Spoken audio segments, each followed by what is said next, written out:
Okay. So welcome everyone. My name is Cindy Shao. I'm the president of the Asian American Chamber of Commerce. It's my honor to welcome you to the Asian American Chamber of Commerce webinar on PPP loan forgiveness update.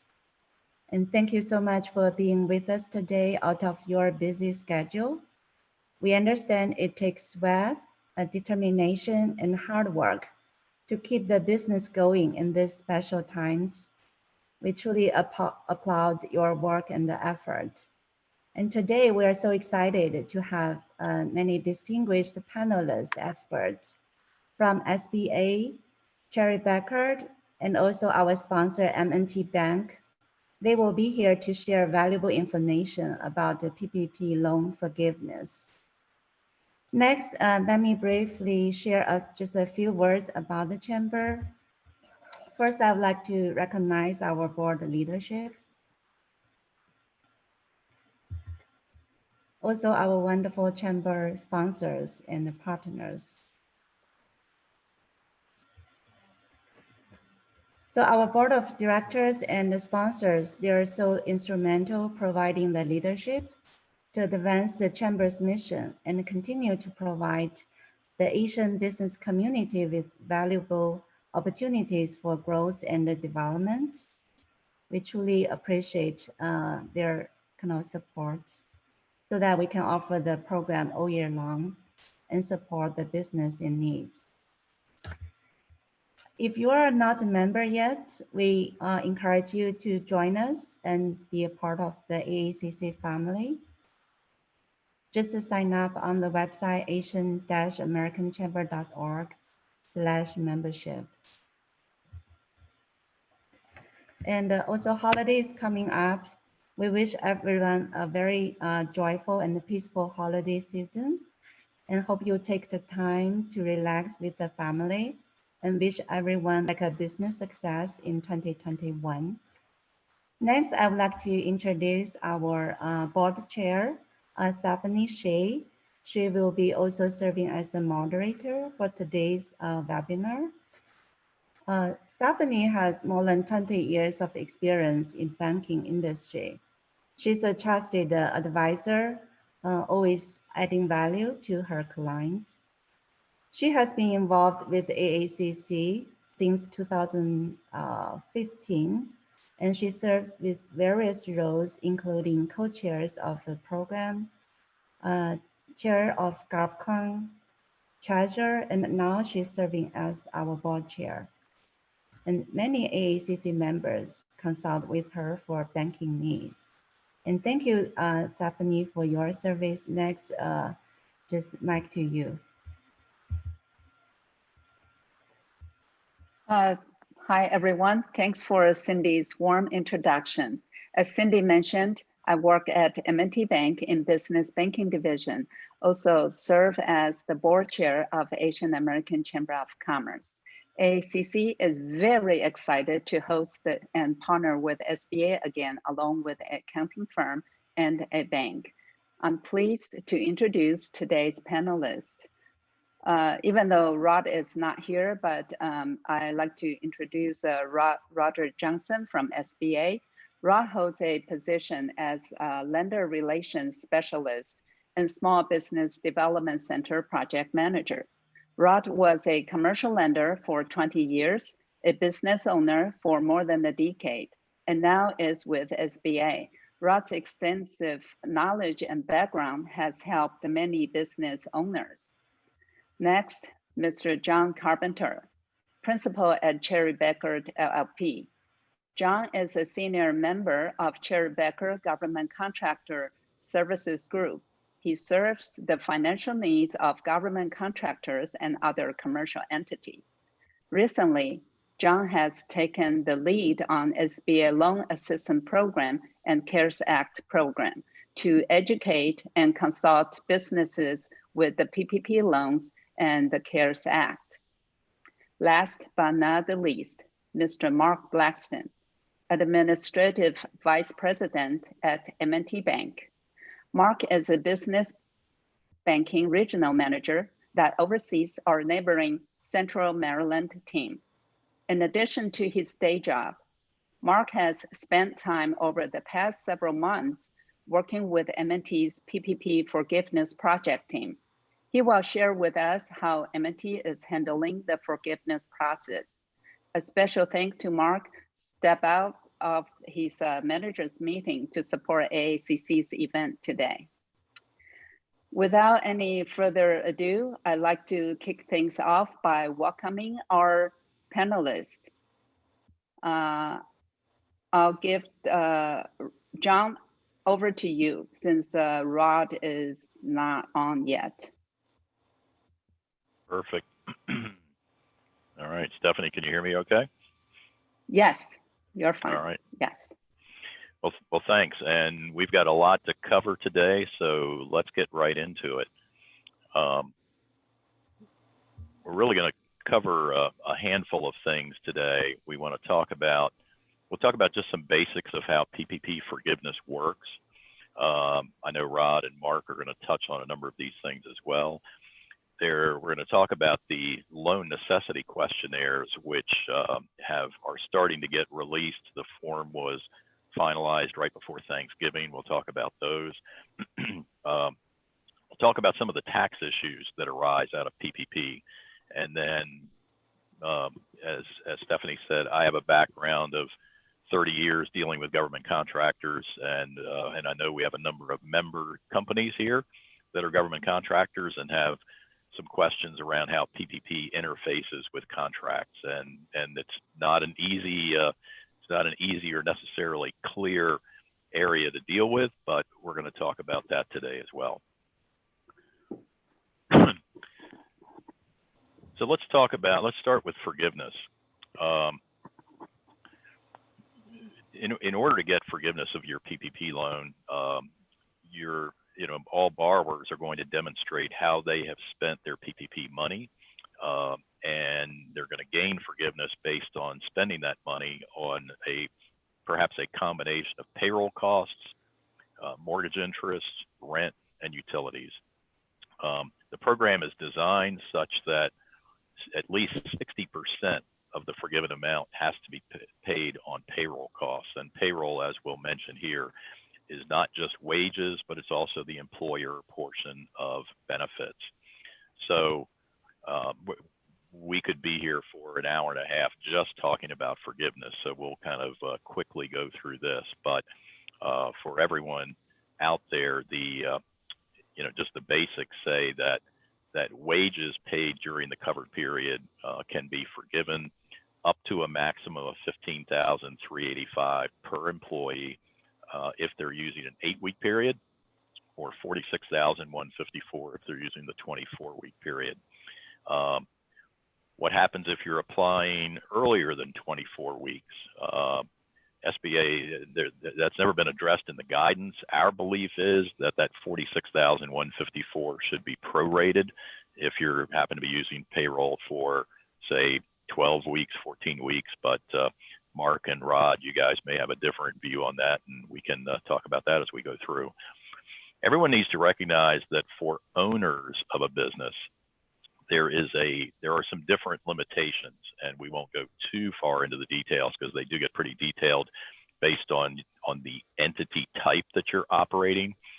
But owners should be aware that owners are capped at $15,385 for each owner if they're using an 8-week period, and $20,833, not $46,000, $20,833 if they're using up to a 24-week period.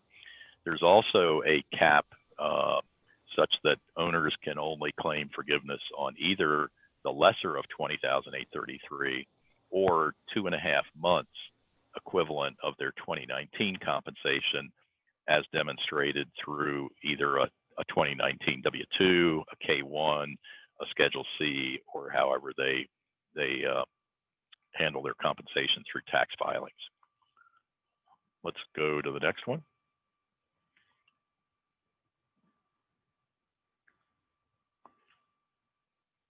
Yep, you can go to the next slide. In supporting those payroll costs, as we said, salaries, wages, really everything that is paid and ultimately gets reported on box 1 of a W-2 is what's going to be allowed in that wages. So normal salaries, tips, bonuses, commissions, that all gets reported as box 1 income on a W-2. And however that's paid through the forgiveness period, then that can be claimed for forgiveness. Hazard pay and sick pay is okay, parental leave pay, but not any wages paid under FFCRA, which is the Family First Coronavirus Relief Act. Employer portion of medical, dental, vision, those commonly provided employee benefits can be included for forgiveness. The employee portion is not eligible for forgiveness. That's the amount that's withheld from paychecks. Employer portion of retirement benefits, so 401k match, contributions to a simple IRA plan. Not many companies these days still have pension plans, but if you have a defined benefit pension plan, those employer contributions can be included. And you really need to think about this more on a cash basis than an accrual basis, because for the most part, it's all about what was actually paid during the covered period, not necessarily what was accrued, but what was actually paid. So for example, if by chance you had some 401k match money that from 2019 that was not paid in 2019, but you paid it during the covered period, you can claim forgiveness on that. And then, and so all of those costs have to make up at least 60% of your forgiveness amount. They can make up 100% of your forgiveness amount. And I think as Mark will probably attest, as he's been processing a lot of forgiveness applications, many companies now with a 24-week covered period can get 100% forgiveness just on wages or wages and benefits. And that is perfectly okay. One of my new favorite sayings is there is no extra credit for going over. If your PPP loan was $200,000, I don't care if you submit $201,000 of forgiven expenses or $2 million of forgiven expenses, you're only going to get forgiveness up to your loan amount. So,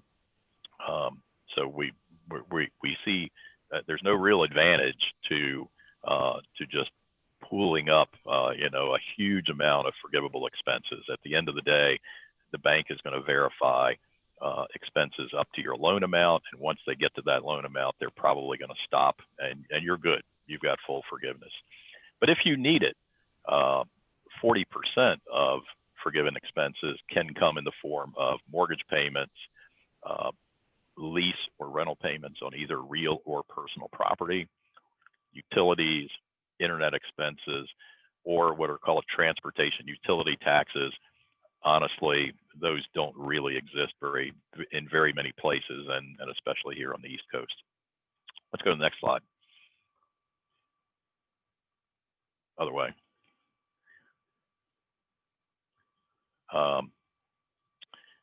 This is just a little more detail on what kind of healthcare costs can be included. These, again, it has to be employer portion of healthcare costs, but you can see HRAs, FSAs, that all counts. Any prepaid premiums or contributions does not count. So let's go to the next slide. And retirement contributions, as we said, 2019 contributions can be counted if they were paid during the covered period. However, prepaid 401k match cannot be counted. Let's go to the next slide. As I said, owners are in a little bit of a different category themselves.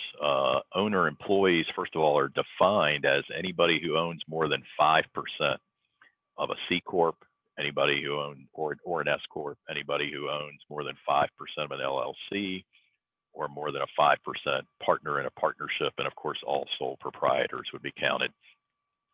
And we already talked about the different caps that owners have to apply to their forgivable compensation, depending on whether they're using an 8 or a 24-week period. And you can see at the bottom, we've got some notes around how owners are limited to 2.5/12 of either their 2019 W-2 or their 2019 K-1. And we've got some notes there, depending on your entity type, whether you're a C Corp, an S Corp, or an LLC taxed as a partnership, there will be different limits on how much of either the employer portion of health or retirement can be counted. In some cases, none of it can be counted. Let's go to the next slide.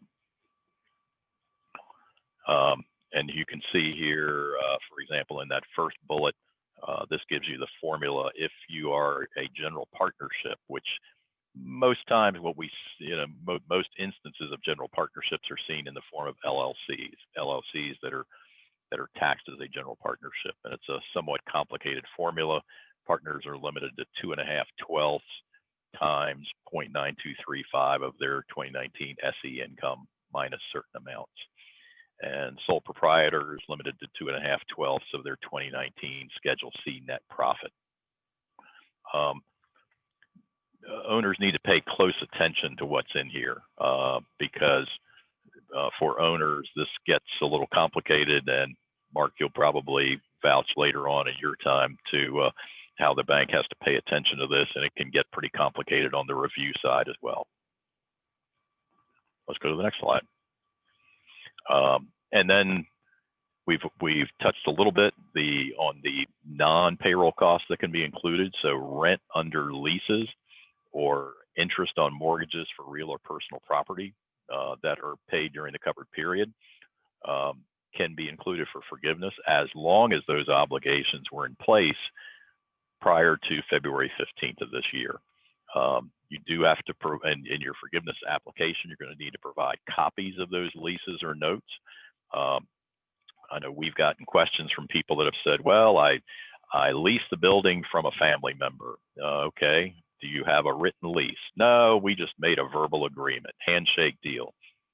Sorry, won't work. Has to have a written lease in place. Has to have been signed, has to have been in place as of February 15th. Let's go to the next slide.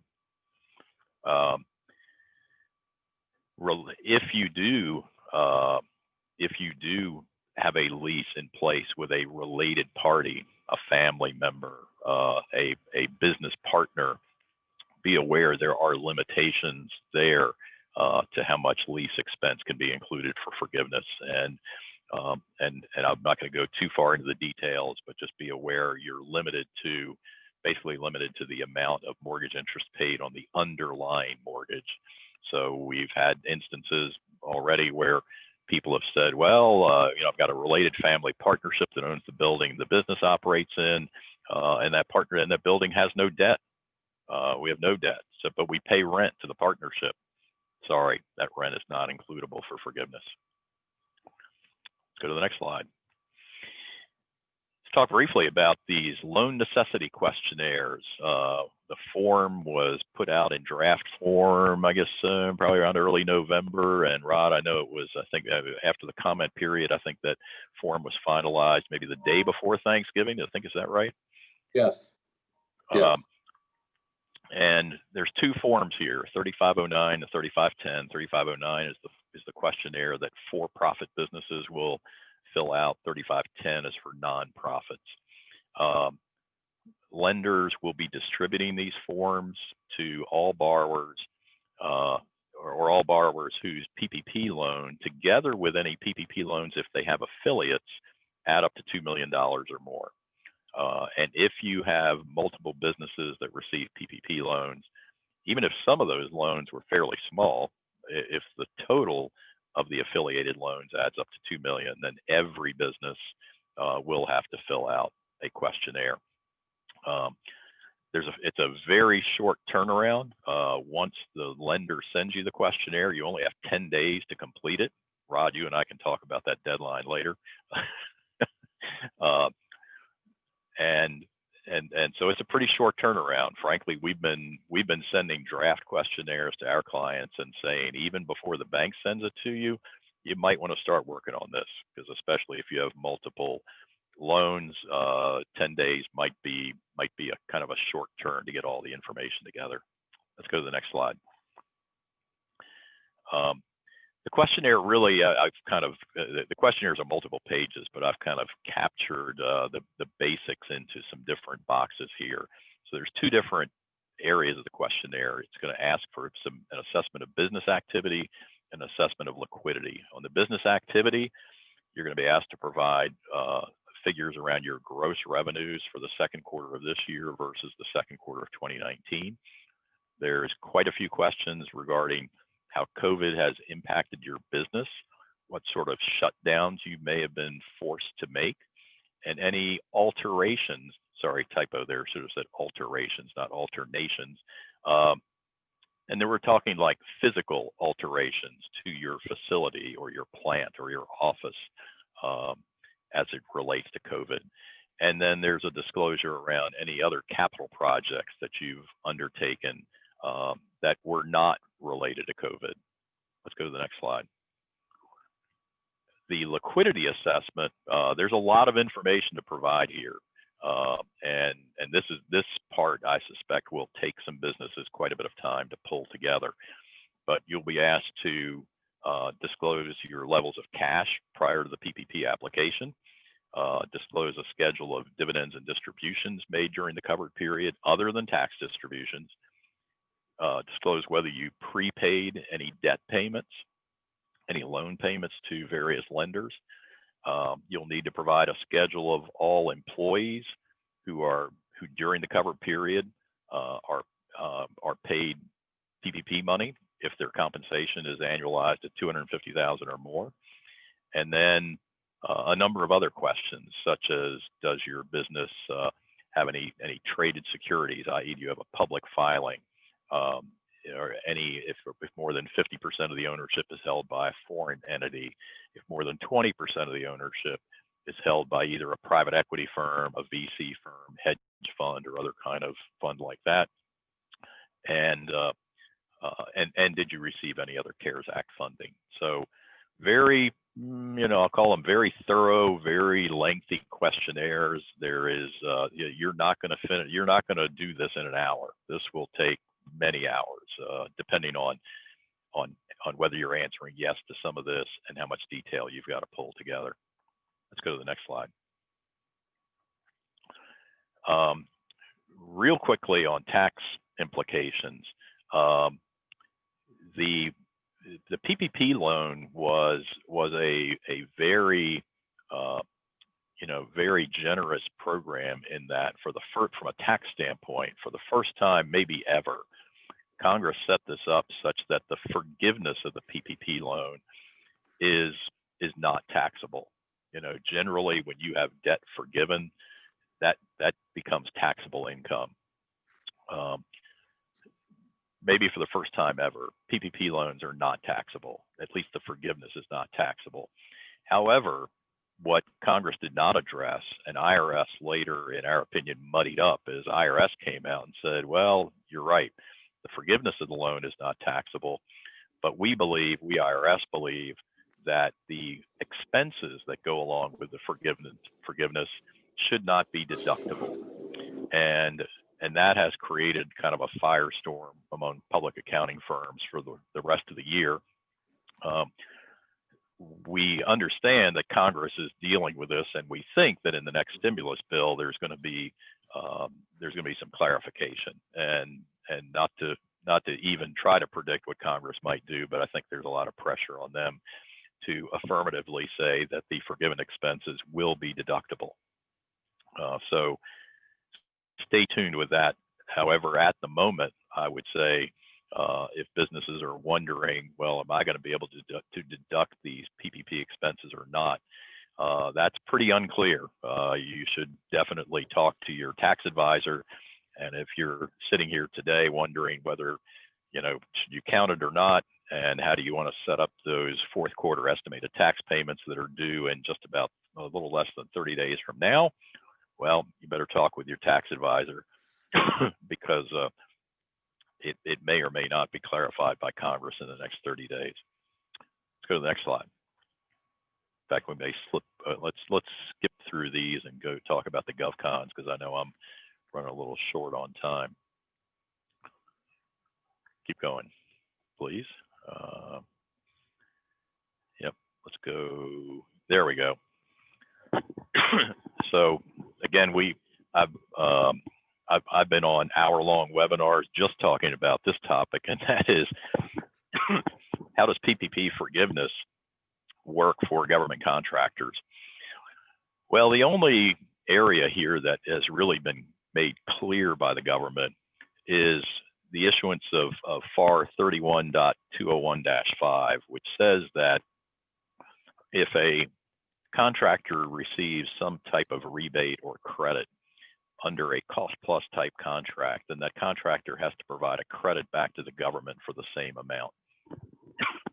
And it was clarified by OMB that for contractors who are working under cost plus type contracts, if you seek forgiveness on any costs incurred under a cost plus contract, be they direct or indirect, if you get forgiveness, you have to give the government a dollar for dollar credit back for that amount that's forgiven. That's under the cost principles. Frankly, I think it makes perfect sense. And also, we've been telling our clients, given this case, there's really no point asking for forgiveness for costs under cost type contracts, because after all, you've got nothing to gain and you're just going to create administrative work for yourself to have to give credits back to the government. Let's go to the next slide. What becomes less, sorry, let's go one more. So cost plus contracts, we think, are pretty clear cut. We think it's kind of silly to ask for forgiveness under any costs incurred, direct or indirect. But how about T&M contracts? Here's where it starts to get murkier.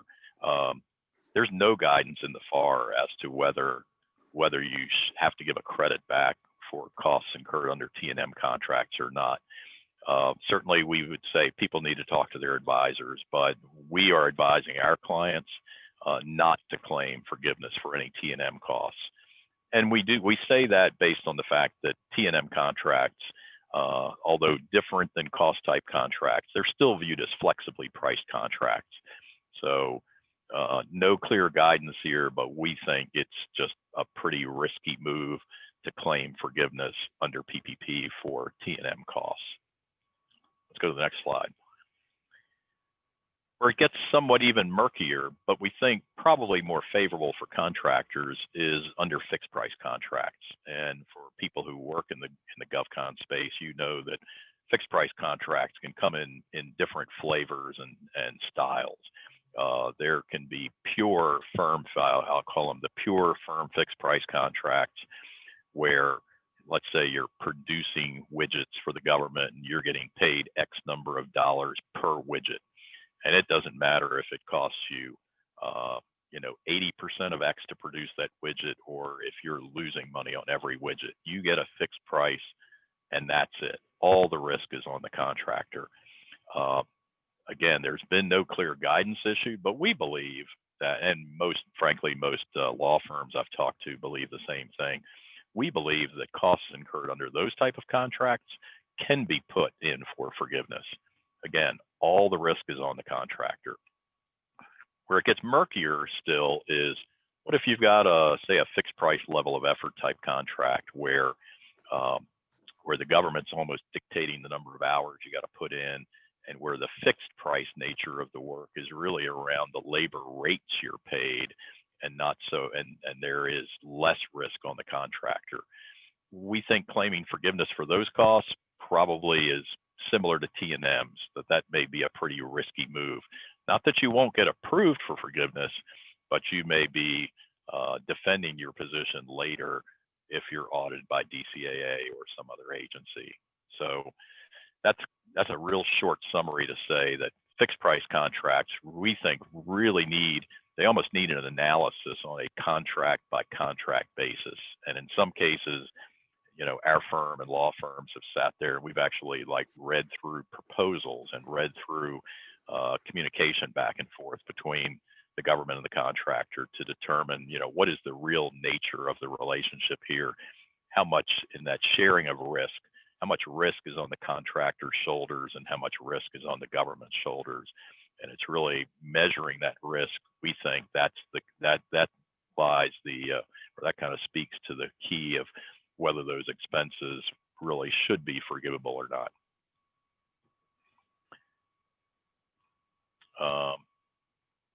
And on this slide, probably the last thing I'll point to here is that box on the right. We've certainly been telling all of our government contractor clients, you know, we all know there's been quite a bit of press since PPP rolled out around government contractors who got PPP money, and you know, there's differing opinions on whether some of those companies should have been able to get PPP loans or not. We think every government contractor does need to consider, you know, as we call it, the court of public opinion. How do you feel about claiming forgiveness on your PPP loan? Are you ready to take a phone call or do an interview with a reporter from the Washington Post or the Washington Business Journal?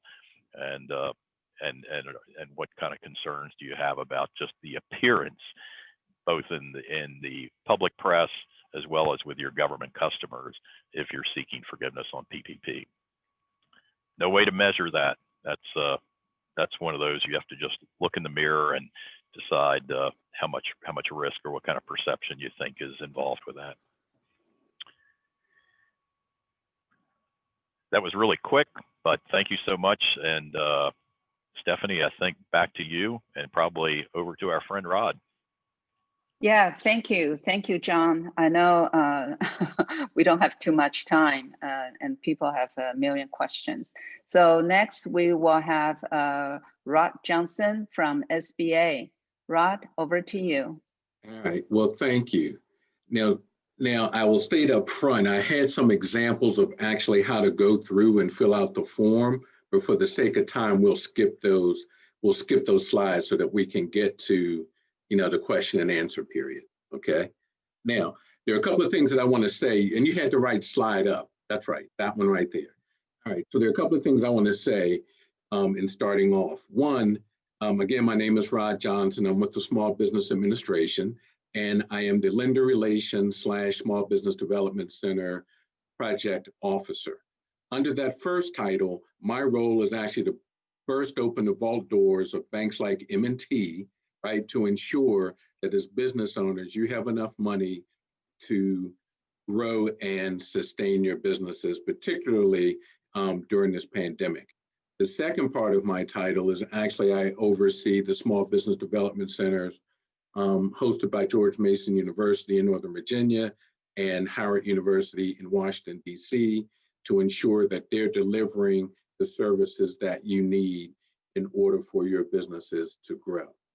Now, let's look at the forms that we have up here, the 3508 short form, the 3508 EZ form, and then the form that's actually not up here is the 3508, what I call the long form, okay? And then we're gonna talk about when to file, but actually I think John covered that a little bit. And then there'll be some links at the end of where you can get the forms along with instructions. Now, let me say this, 87% of the PPP loans are actually $150,000 and under. Now, within that 87%, 81% of the PPP loans across the country are actually under $50,000. So the majority of the companies that receive PPP money will actually be using the 3508 short form. Okay, that's going to be the majority of the businesses across the country. If you have a loan, of course, that's $50,001 up to $2 million, then you're going to use the 3508 EZ form. And then, of course, $2 million up to $10 million, then you'll use the 3508, which I call the long form.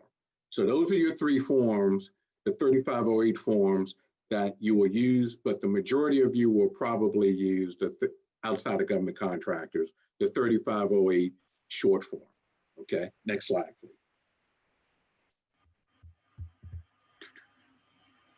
All right, so we've covered the three forms, and actually this talks about some of the documentation that you'll need. What I'll say and stress again is documentation, documentation, documentation, okay? Is what you're going to need for forgiveness, okay? Bank statement, your 941s, the copy of your lease, receipts, you're going to need all of those things, okay? In order to get the total forgiveness that you are looking for your loan. Next slide, please. All right, so let's go with the timetable. So the borrower, you're going to fill out one of the forms. Again, the 3508, 3508 short form, easy form, or long form, okay? You're gonna have a payroll statement or similar documentation from the pay period that covered February 15th, 2020, that must be provided to establish you were in operation on February 15th, 2020. So John, correct me if I'm wrong. Bylaws, articles, certificate of good standings, or operating agreements, depending on what type of entity that you have, is what you're going to need to supply, okay? To be able to show that you were in business prior to February 15th, 2020. Did you want to add something to that, John, at all? Or Mark? No, actually, I would say as long as you've got payroll reports, we've not seen any need for organizational documents like articles of incorporation. It's really payroll reports. The documentation that is, as we touched on, it really is needed to prove existence of obligations would be leases or mortgage documents if you're going to claim those expenses. Yes, sir. Okay, all right. So I guess I'm wearing my banker's hat and I'm going overboard with the, you know, the original documentation, but I will just say that sometimes the more the better, okay, to support what John has just said. Now, lenders are expected to perform what I call a cursory review of your numbers, but I strongly encourage you to use a CPA or use the services provided by SCORE or the Small Business Development Centers, because they are there to also to assist you in completing one of those three forms that apply to you. Now, the bank has 60 days to review your application for forgiveness. After 60 days, they will submit it to the SBA. The SBA has 90 days to review all the loans that have been submitted for forgiven. The bank, excuse me, the SBA will then turn around and inform the bank on whether or not your loan has been partially forgiven or totally forgiven, and then you go from there. So you may not know for 5 or 6 months whether or not your loan has actually been forgiven. And so, John, I'm going to assume that most of the CPAs are, you know, since March is right around the corner, that you're going to file extensions for most of your customers. Is that the right assumption? Yeah, I think the difficult decision for companies right now is around how do they want to treat the deductibility of those forgiven expenses. It would be great if Congress would just give us a thumbs up or a thumbs down in a vote here in the next couple of weeks. That would eliminate all the confusion. But if they don't, then I suspect we'll play a bit of a waiting game as we get closer to that March 15th filing deadline. Yep. All right. Next slide, please. All right. And so actually what this slide is doing is just covering what I've talked about already is the 3508 short form for loans that are $50,000 or less, okay?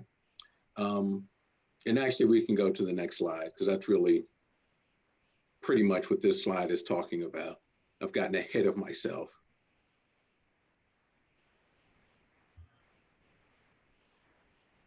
So you can go to the next slide if it's there. Okay. So as you can see, it's very simple.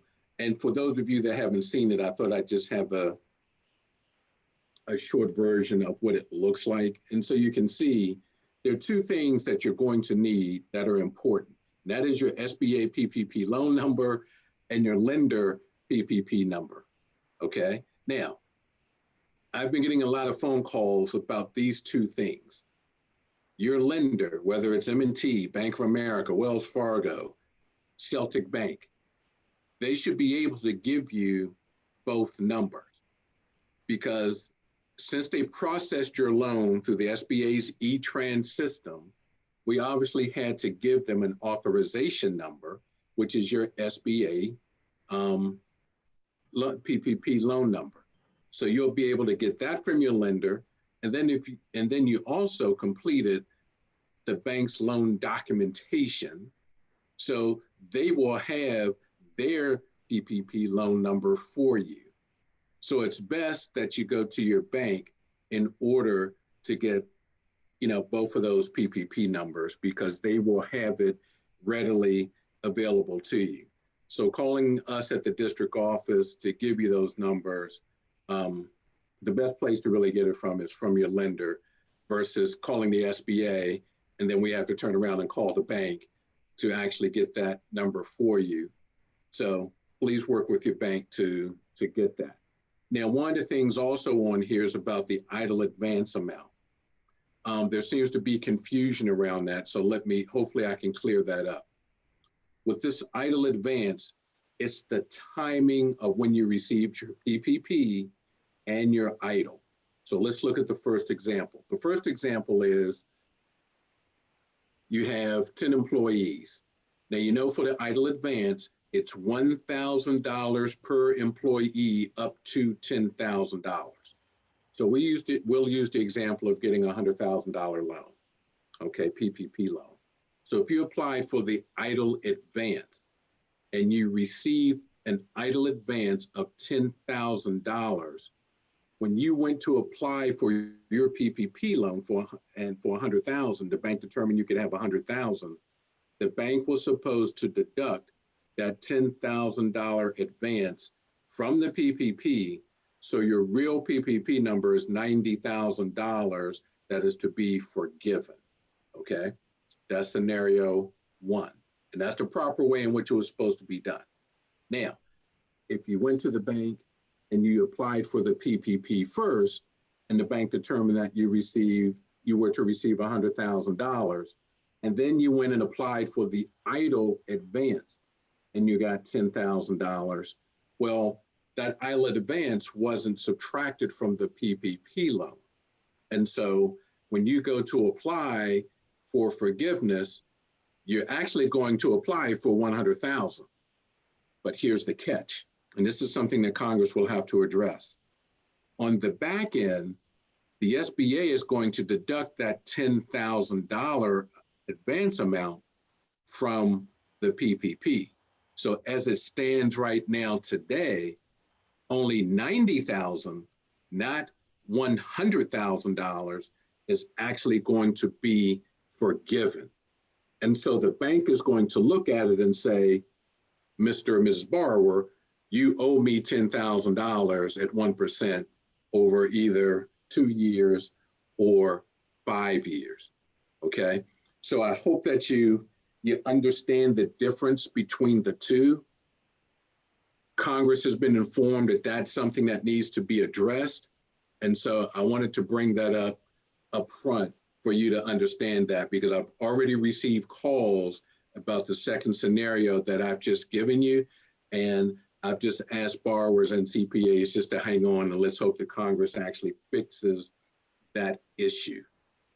John and Mark, did you want to comment on that before we move on? Nope, okay. You explained that really well, Rod. Okay, good, thank you. All right, next slide, please.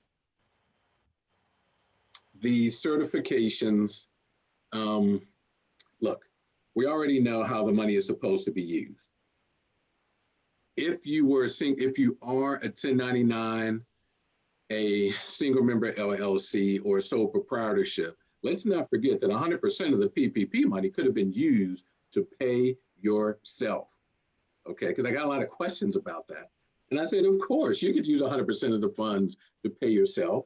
Just make sure that you have the documentation that shows that you did exactly that, okay?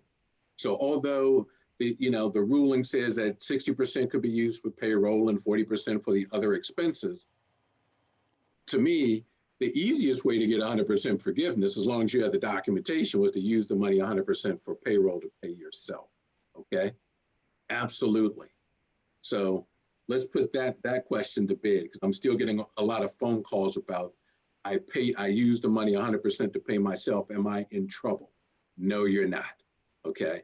You're not. So we've cleared that up on this Zoom today. All right, next slide, please. All right.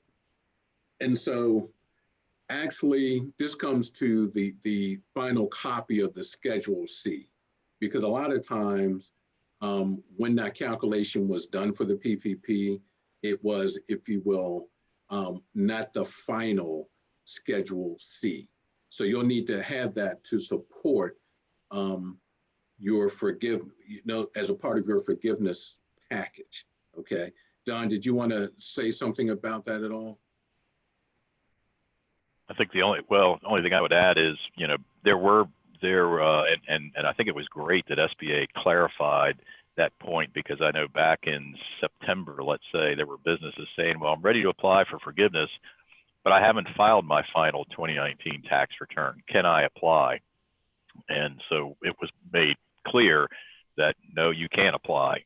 You got to finalize your tax returns first. And I think probably one thing we're seeing, where there's some frequent errors or confusion is that, some borrowers are, they pull out their Schedule C or they pull out their K1 and they say, well, actually I didn't make any money last year. Or I've had instances where a borrower says, well, I didn't draw a salary last year. My accountant told me a year ago that rather than taking a salary, I could just repay some of the money that I loaned to the business initially. So I had no salary in 2019. Right. Can I claim forgiveness for owner comp? And the answer is no. If you had zero owner comp in 2019, then you can get no forgiveness on owner comp. But if you paid other employees, you can absolutely get forgiveness on that. Sorry, yes. Rod, that was a long answer to a short question. Nope, but now it should be clear for everybody. Okay, thank you, John. Next slide, please. All right, so as we talked about the 3508EZ form, right, for loans over $50,000 up to $2 million. All right, so here we are. The borrower did not reduce annual salary or hourly wages of employees by more than 25%. Now let me stop here. So John, let's say they reduced the salaries of the employees by 25%. What I've been saying is, well, since you know that, and in one case I heard that they reduced the salaries by 75%. I said, well, what you need to do is bring those employees back up to the 25% threshold, and then you will be okay and you can ask for forgiveness, okay? And so I think you all need to recognize that. Was there anything more you wanted to add to that at all, John? No, actually, I was going to ask you for clarification to skip ahead to that next box, because okay. I think there's really a two-part certification that borrowers are using in order to qualify under the EZ form. And where we've seen some confusion is over this statement, which I'm glad you've got it boxed in, that the borrower did not reduce the number of employees or the average paid hours of employees between January 1 and the end of the covered period. Rod, I'll ask you, what is SBA's position? Like, the question that I get is, does that mean if I reduce the average paid hours even for 1 week out of, say, a 10-month period, or is it measured based weekly by pay period, or is it kind of overall average over a whole 10-month period? See, all right, this is Rod's interpretation. I thought it was over the 10-month. And it's tricky. See, I thought it was over I'll just say the average 10-month, right, over that period. That's how I looked at it. okay? And it makes, I guess it just makes sense to me that that's the way that you look at it. So I don't know if anybody, Mark, you disagree, or you think I'm off on that? I think I'm. Yeah, I'm following both of your scenarios, and actually the advice, what we've been suggesting is, if you're in doubt about how to answer that question, just use the long form. If Yes. there's some even remote concern that you're misinterpreting it, or just go through the long form. Okay. And thanks, Mark. That's consistent. That's exactly what we've been telling people. There you go. Okay. All right. Now, here's the other one. The borrower was unable to operate during the covered period at the same level of business activity. And that gets into, OSHA and all the others. Now, the question that I get is, well, what about if the state or the municipality required me to shut down? Okay. Well, I think you're still okay. All right. You really are. You're still okay. Because that's been a question I've been getting a lot. So not to worry on that one. Okay. All right. Next slide, please. Now this gets into know your dates and your qualified expenses. And instead of going into the minutia line by line, when we had more time, I did it, but we don't. So let's go ahead to the next couple of slides and see, that you have to reconcile your payroll. And this gives you an example of your covered period. And in this case, you're adding 168 days to the start date. I mean, this kind of gets into the minutia of filling out the form, which we won't go into. Keep going. And actually for John, this is all fun for you that you're doing for your clients. But you can see, this gives you an example of, what to expect when you're looking at the forms, guys. Okay. All right, next slide, please. And of course, you're going to get a copy of this. And then reconciling the form to your supporting documentation is important. And John will certainly help you with that. Okay. Actually, I've gone through and done this myself for a client. And I said, you know what? You need to go to SCORE or the SBDC to actually assist you with this, or a John, okay, to help you. So again, this is reconciling the payroll burden payments, and you'll go through all of that. John will work through all that with you. Go ahead, next slide. Now, here's the thing about the reduction in payroll, because people have asked me, I had 10 employees, 1 employee left. Okay. So what should I do? And I said, well, you can go out and try to replace that employee. And if you can, and make a solid job offer, and if they turn it down, then that'll be part of your documentation so that you won't get, slapped on the wrist. The other thing is, I have my employees, now that I've got this PPP, I wanted to hire them back, but they're happy sitting at home eating bonbons and watching Hazel during the day, okay? And they don't want to come back. And so again, you make a bona fide job offer to those employees, have them sign the letter saying that they're turning down the job, and you're going to submit that as part of your documentation because you did make an earnest try to bring those people back. Did you want to add anything to that, John? Or you're okay? No, that's a good summary. Okay, all right, good. Next slide, please. When to file for forgiveness. Let me see if I can explain this correctly. You have actually 10 months from the date of the covered period. I think I'm saying that correctly. When the funds were dispersed, I should say from when the funds were dispersed, okay? Well, I guess, Rod, let me ask a question that we've had come up with borrowers. You are right in that borrowers have all principal and interest payments on the PPP loan deferred. Yes. In other words, no payments are due for 10 months after the end of the covered period. So if the covered period ended for most people, ended in October, early November.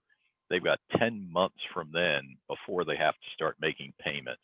Now, my understanding is there's actually not yet been set a deadline to apply for forgiveness. So in theory, and I hope Mark doesn't fall out of his chair, but he's probably thought about this.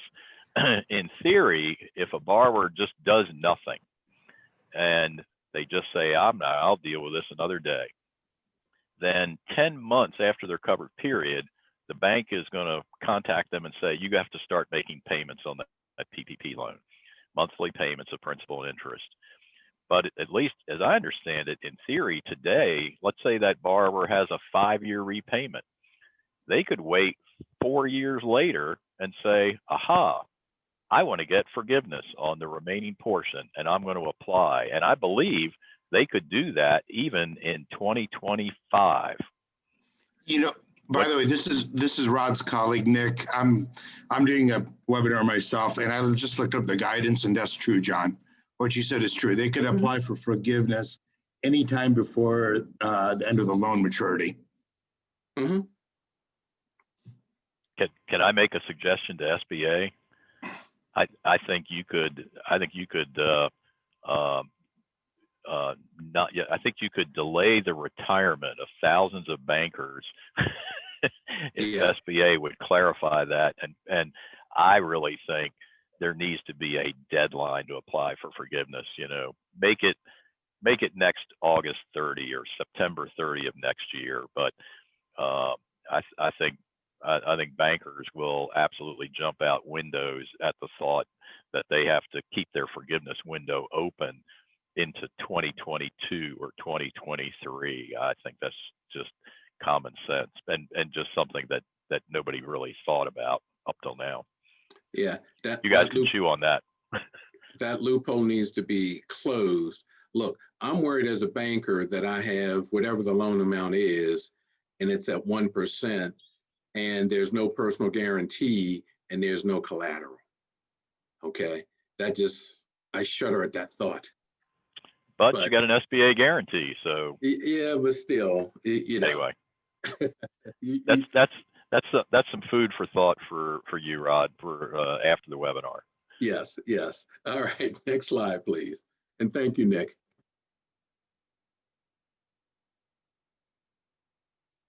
All right, we've talked about the questionnaire. John has already covered the questionnaire, so we can go on to the next slide. And this is the one that to me that's most important, the links, the forms, and the instructions, okay? And so from my understanding is that these slides will be available, I guess, on the website. And so you can go ahead and click on the links, whether it's the Treasury Department or the SBA, and get the loan forgiveness application forms and the guidance and instructions available for those forms. And so actually that's all I have for today. Let me make an editorial. Yeah, that's it actually. Let me make an editorial comment. And so for right now, Congress is diligently working, right, for the next $908 billion package. Out of that, $300 billion is being set aside for, PPP, or another round of PPP. And from what I'm understanding, companies will be able to go back and reapply for another round of PPP, but we'll just have to wait and see what the rules and regulations are surrounding that, because the banks are going to have to get prepared to be able to open their portals again and start accepting applications. But we are hopeful that within the next few days, the stimulus package of $908 billion will be approved. And out of that, 300 will go to PPP and get more money out on the street. So that's it.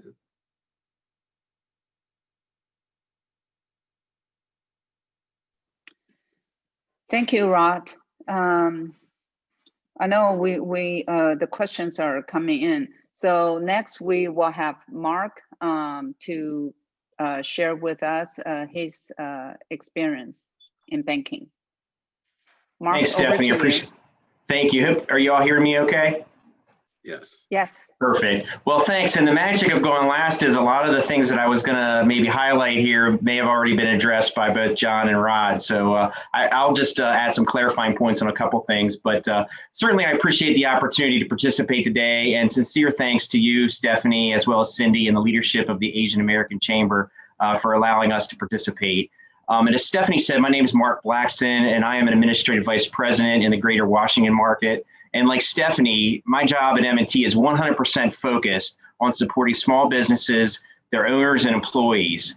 And having worked in the industry for several decades, I firmly believe that choosing the right bank that works hard to earn your trust can really mean the difference to you and really your bottom line. And nothing more so than in the times that we're in now. So 2020 continues to be an extraordinary year for all of us, but especially the small businesses, the community, and the employees and the families that these small businesses support. So with that, I'd like to just share a couple thoughts around PPP and how it's related to, from the banking perspective, some best practices and some questions that we're seeing as we're kind of going through this forgiveness process right now. So I'll start off by saying, that this is just some insight on some general information, and kind of as John and Rod said earlier, we always encourage folks to consult their specific financial institution, their tax, accounting, or legal advisors with respect to any specific information that may be applicable to your scenario. We're all here to help each other, and I was learning a lot even just listening to John and Rod here today as well. So appreciate your comments. So obviously we've been accepting an M&T applications for forgiveness since August. Just some common things that we're seeing, and some of this was touched on by both Rod and John. So in order to process a loan forgiveness application, the supporting documentation must match the loan forgiveness amount being requested. So missing or excluding information when you make application for that forgiveness is only going to delay the process and result in, a delay in funding and decisions and a lot of back and forth. So please keep in mind that before applying for loan forgiveness, you should really review the loan application, making sure you select the proper one that's applicable to your situation. I know John just went through a really nice overview of the three forms: the 3508 Simplified or S form, the 3508 EZ form, and the 3508 Long form. So please make sure you understand which one is best for you. It's always a good idea to check with folks like John and your tax professionals or your legal professionals to make sure you're really getting the proper one for your specific scenario. Some of the common things that we're seeing as we're processing forgiveness is that documentation is either missing or the data that's providing is unacceptable proof for the expense. An example may be canceled checks are provided as opposed to the tax information, such as the Form 941. So please make sure you're reading and understanding what specific documentation you need to provide when you're asking for forgiveness. Other things that we're seeing is that inaccurate values are being recorded from the payroll reports. Examples are such as like including the employer federal taxes or including payroll expenses or net payroll when gross payroll is available. So, please make sure you're got your pencil sharpened on that and you understand what you're providing. Another example is paid expense versus incurred. I think John and Rod both covered that area, but we need proof of that expense that it occurred within the period of time that you use the funds. So, for example, people are sometimes sending in utilities that are paid in advance or later after the cover period. So in a lot of instances, those are ineligible expenses. So make sure that if you're sending the utility bills in, they really do match the period of time which you expense the money within the covered period that you selected. And then lastly, with the introduction of the 3508 Simplified form, which was a really great addition to this SBA program for those clients that are $50,000 and under, there was a misconception that no documentation is required as part of that application. So on the contrary, there is documentation still required, even though the level of review that's being conducted is a little bit less than for your easy or your standard form. So please make sure you fully understand the doc requirements for that simplified form. Again, the goal is to not delay the process any longer than necessary. Obviously, banks do have up to that 60-day window to process the forgiveness applications, But on the front side, the more and more accurate documentation that you provide in the beginning is really going to make that process much more efficient for you. So I think Rod summed it up best when he kicked it off was documentation. Really make sure you understand that. You know, if you have any questions, talk to your financial institution, talk to your professionals such as John and folks in the CPA or legal community to make sure that you have exactly what you need when submitting. I was going to touch on the $2 million necessity form, but that was discussed really well. I would just say with respect to that, the client does have 10 business days. Again, if this is applicable to you, the client does have 10 business days from the date of an email that you receive from your lending institution. So our understanding is that your specific bank will reach out to you directly if you are required to fill out that loan necessity questionnaire. And then once you receive that information from your lending institution, you have 10 days to complete it and get it back to them as part of the SBA review process. And I think John said it best. It's really great to look at these forms in advance. They are on the SBA.gov website, and you can get a good handle on what you need to complete, what you need to fill out, so that you're not feeling crushed. You know, if you only have a 10-day window to do it, it's good to do some advanced work there. I was going to touch a little bit on EIDL advances. We've been getting a ton of questions about EIDL advances, and I think Rod summed it up really well. You know, again, just to kind of put some icing on it, borrowers were able to apply for both PPP and the EIDL programs. And Rod did describe some of the differences of timing, and there were some cases where EIDLs were funded first, and then they were disclosed on the original application when you applied for PPP. And then there were other situations where you applied for EIDL or received EIDL after you received your PPP loan.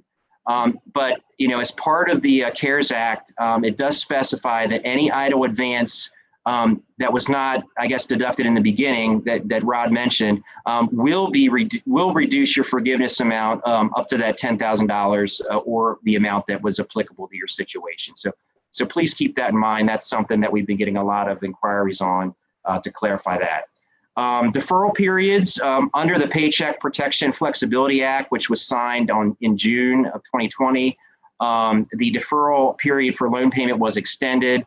This is how we are interpreting the kind of the expiration, so to speak, of the forgiveness application until there is further, more specific guidance around that. But if a client has not yet applied for forgiveness of their loan within 10 months after the last day of their PPP forgiveness cover period, and in many cases that'll be 24 weeks after the date of funding that you received your money, the PPP loan is no longer deferred, and then you would be required to pay back that principal and interest at that time. And that would be based on either the 2-year payback if your loan was funded prior to June 5th, or the 5-year if it were funded after the 5th. But check with your specific bank on how they're going to be working with that. There were a couple questions submitted in advance, Stephanie, so I'm happy to kind of address a couple of those now if you'd like before we get into the open question answer. So we just talked about the deadline to submit the forgiveness application. That was one of the questions. So, again, please note the deferral period will end if you don't apply for forgiveness by the 10 months after the end of your cover period. That's kind of the standard answer that we have at this point until we obviously get any further guidance on that. Do all banks process loan forgiveness the same way, or does it vary? Was one of the questions we received. Again, each financial institution has developed their own loan forgiveness process based on their interpretation of the SBA rules. So our advice is if you're an M&T client, please reach out to your folks like Stephanie or your local branch teams that are in your area. Or if you're not an M&T PPP client, reach out to the institution that funded your loan. They should be able to walk you through the specifics of how they're handling forgiveness and the processes related to that. Next question was, now that the SBA has published all borrowers' business information, business owners are receiving phone calls and emails from soliciting businesses. How do you know if they are scams or not? That's a really good question. Yeah, as everybody's aware, all of the information was provided by the SBA, and most recently, any borrower that was under 150 in PPP loans, that was just released here recently as well. So if this question is about whether soliciting businesses are scams, M&T, obviously we're uncomfortable answering that question, but if you have any suspicions related to something being a scam, or you don't think something looks correct from your financial institution, just reach out. Don't click links. Just use your best judgment, and try to verify that with the individual or the organization that's sending you the email related to that. I think that's about it, Stephanie. I'm happy to kind of give the floor back to you, and again, appreciate the opportunity to kind of tail in here towards the end, and happy to be a resource. Thank you, Mark. I have so if you have any questions, you can send to the chat room, and I'm just reading the questions that I collect in advance, and some of through the chat room. The first. Hey, Stephanie, here's a quick John. question. I thought a really good question. I've had this asked a lot of times. Rod, maybe you can shed some light on this one.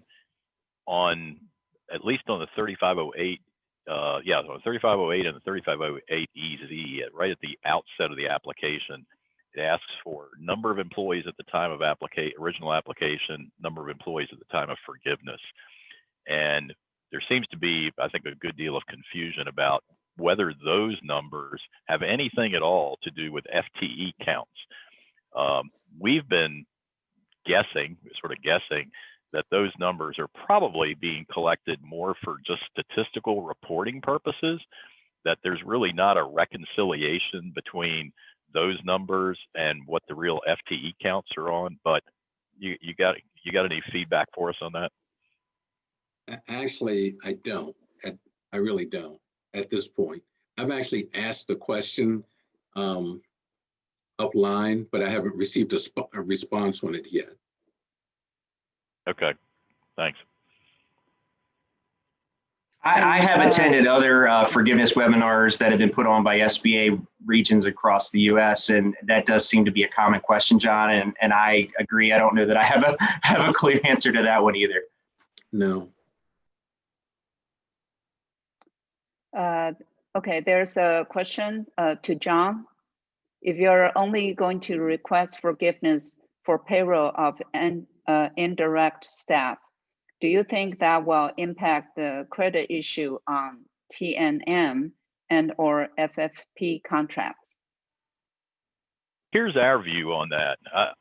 We think there's probably a pretty good strategy around claiming forgiveness on some indirect, on salaries of some indirect people. And we think that the best way to handle that would be, let's say you're going to take a portion of some salaries of indirect people and you want to claim forgiveness, then our suggestion would be before you close out your year end, take some of those hours and wage dollars and move them out of, say, the G&A pool or the overhead pool, put them in an unallowable, non-billable labor code.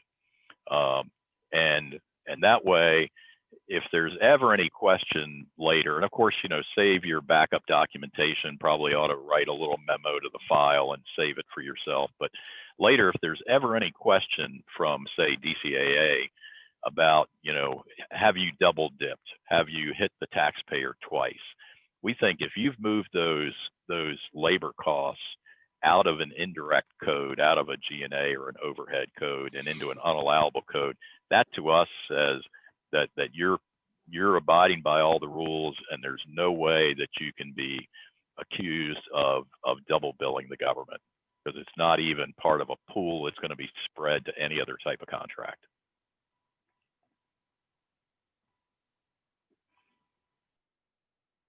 Great. Next question. Are PPP loans automatically forgiven if they are less 200,000? There's no. I can answer that. Oh, go ahead. Yeah, there's no automatic forgiveness at all on any loan amount at this time.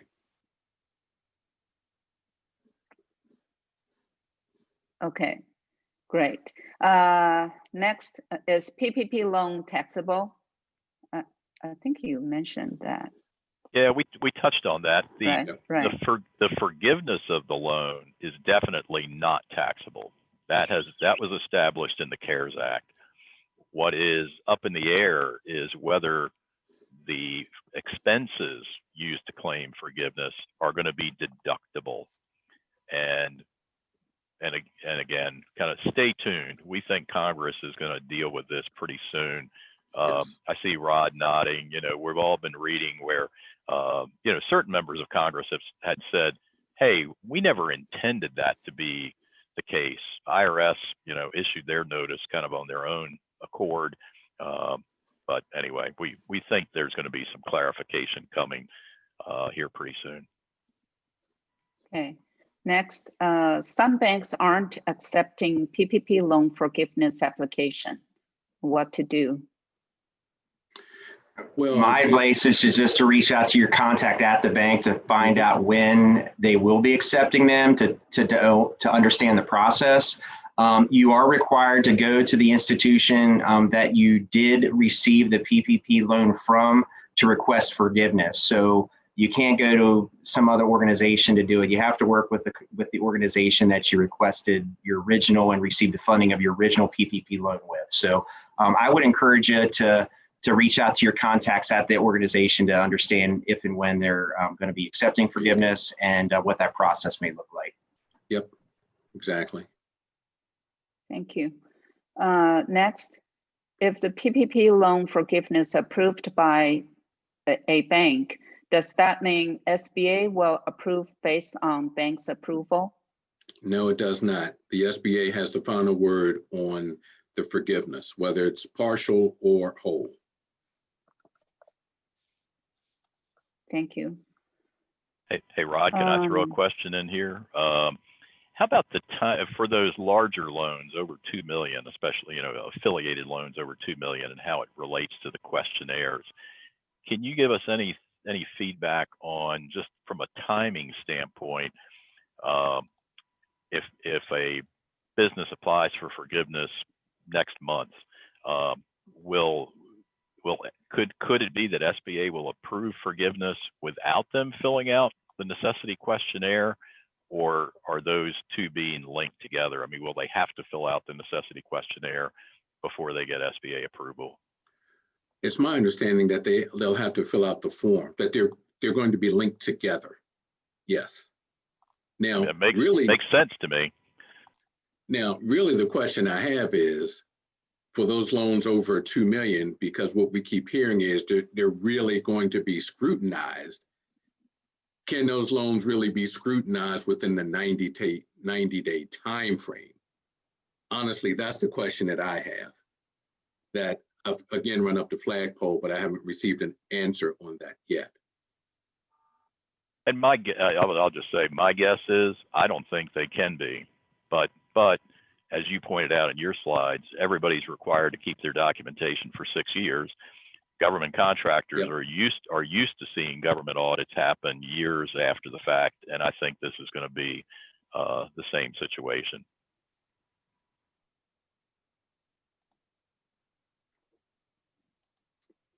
Okay, next, I think we also touch on this, but anyway, I'll just read the question.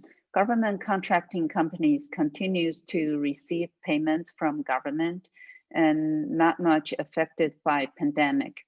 Can these companies use PPP funding to pay their employees, rent, mortgage, etc., and be forgiven? Definitely, we think the general answer is yes, but they really need to do an analysis on their contract mix, their contract types, and make kind of a risk decision on do they want to take some risk by applying for forgiveness, because there's just no guidance out there regarding forgiveness under certain contract types other than cost plus. Thank you. And next question: how do companies return PPP funding? I'm going to provide them with my personal bank account. No, I'm just kidding. Mark, that's your question. I can provide mine too. So if you're looking at, so if I'm interpreting the question correctly, perhaps they're asking is if they need to pay back their PPP loan, they would just need to contact their financial institution or the organization that funded it to request a payoff of that. And as per the original CARES Act PPP program rules, there is no penalty for paying it back early if you decide to do so on your own. So short answer, reach back out to the organization that funded your loan. I ask them how to get the payoff amount, and then they should be able to help you with the process of paying it back. And hey, Mark, isn't it correct that as long as you're repaying, if you choose to repay it, as long as you're doing that within 10 months of the end of the covered period, there is no interest due, right? You're just repaying principal. SBA is covering any interest due. Is that right? That may be a question for Rod with regard to the deferral part.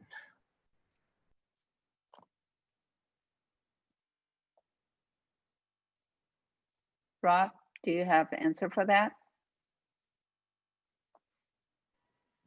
Did we lose him? I don't know. Did we lose him? Rod? Nick, are you still on? Okay. Next question.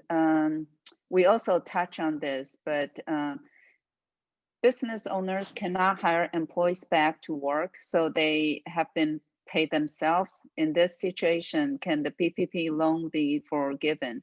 I think we touch on this, but it's for two scenarios. One is that the owners never be on W-2 schedule, and can they, if they pay themselves during the pandemic, can they can the PPP loan be forgiven if they never paid themselves, if they are not on the W-2 before? Definitely, it's going to depend on what type of entity they're operating as. If they're a C Corp or an S Corp, and the owners were taking money out either through distributions or other kinds of loans or draws, but not W-2s, then that's not forgivable. But that really, you'd really have to understand the organization type: C Corp, S Corp, LLC, partnership, sole proprietorship. The answer is a little bit different depending on the entity type. John, can you please just briefly talk about the differences? If you're, generally, if you're a C Corp or an S Corp, owners are expected to be paid through regular payroll and get a W-2.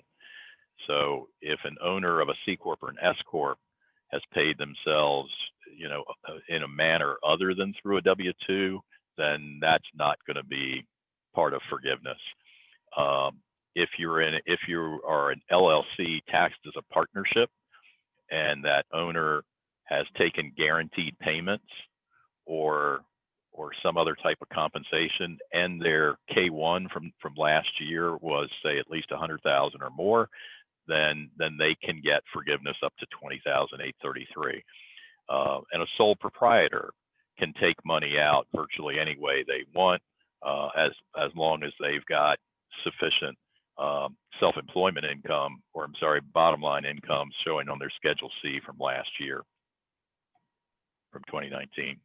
Mark, would you agree with all that? Mm-hmm. Yes. Thank you. Thank you. And another question is related to this. Business owners cannot hire the employees back, and Rod mentioned earlier, the owner needs to ask employees to sign something saying they rather to stay home. But if employees are not around, going out of state, they can't get the employee to sign that letter. What do they do? Well, and I'll just clarify maybe Rod's answer, because my understanding through the guidance is that as long as the business owner has some documentation around offering to bring the employees back, and that could be almost anything. If they have an email, if they have a copy of a text, I mean, if they make a written, the guidance says that the owner has to make a written offer to hire the employee back. But Yeah. how that written offer is made could be text, could be email, could be almost anything. And then there is no requirement to have a written response from the employee to whom the offer was made. So our advice has been for owners to just keep a record, make some kind of notes, put down there, hey, on October 1, I sent emails to the following 2 employees. I offered to hire them back. I sent a follow-up email a day later. They did not respond. Therefore, I've made the offer, but they've not responded. And then that reduction in FTEs would not count against the company. Right. Yeah, you made your Rod, best you agree with effort. Yeah, you made your best effort. Yes, you did. I just always like to, if I can get their signature or something from them, all the better. Yes, totally agree. Okay. But there's definitely times where it's just not even possible. Yeah, you made the best effort. Yep. Okay. Last question, because it's 1:31 already. I have this last question. It says, is there a SBA mandate requiring PPP lending banks to accept forgiveness application?